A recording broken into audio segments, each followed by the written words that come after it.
તમારી આસપાસ ઘણી વખત એવા લોકો હોય કે જે તમારી એનર્જીને ચૂસી લે અને તમને તો ખબર પણ ના હોય.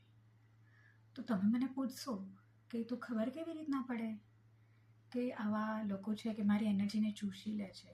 તો ઘણી વખત અમુક લોકોને મળ્યા પછી તમને એવું લાગે કે યાર આ ક્યાં આવી ગયા મારી ઘરે, અથવા તમને એવું ફીલ થાય કે યાર વાહ આ લોકો આવ્યા છે, બહુ ખુશ થઈ જાઓ. તો એના દ્વારા તમે ડિફરન્સ કરી શકો છો કે કયા લોકો તમારી એનર્જી ડ્રેન કરે છે અને કયા લોકો તમારી એનર્જીને એક્સપાન્ડ કરે છે. તો એના દ્વારા આજે આપણે આગળ જાણશું કે એનર્જી ડ્રેનર છે એ શું કામ કરે છે.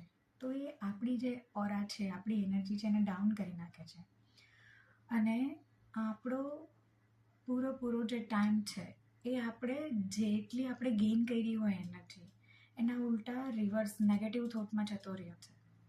તો એ આપણે હવે એને પોઝિટિવ કેવી રીતના કરવાનો? તો ઘણી વખત આવા લોકો સાથે આપણું ઇન્ટરેક્શન આપણે ઘટાડી દેવું જોઈએ.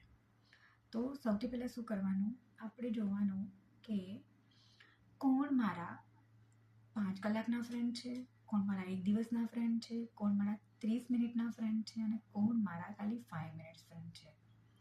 તમારા જેટલા ફ્રેન્ડ સર્કલ છે, જે બી તમારું સગાવાલા છે, એમાંથી ડિફરન્શિએટ કરી નાખો. અને એ કરવામાં તમને ખબર પડશે કે આમાંથી કોણ છે કે જે મારી એનર્જી વધારે છે. ત્યારબાદ તમે એવું બી કરી શકો છો કે અમુક લોકો એવા હોય કે જેને તમે રિમૂવ અથવા રેડ્યુસ કરી શકો. યાની કે અમુકના સંબંધ અમુક સાથે આપણે ઓછા કરી નાખીએ.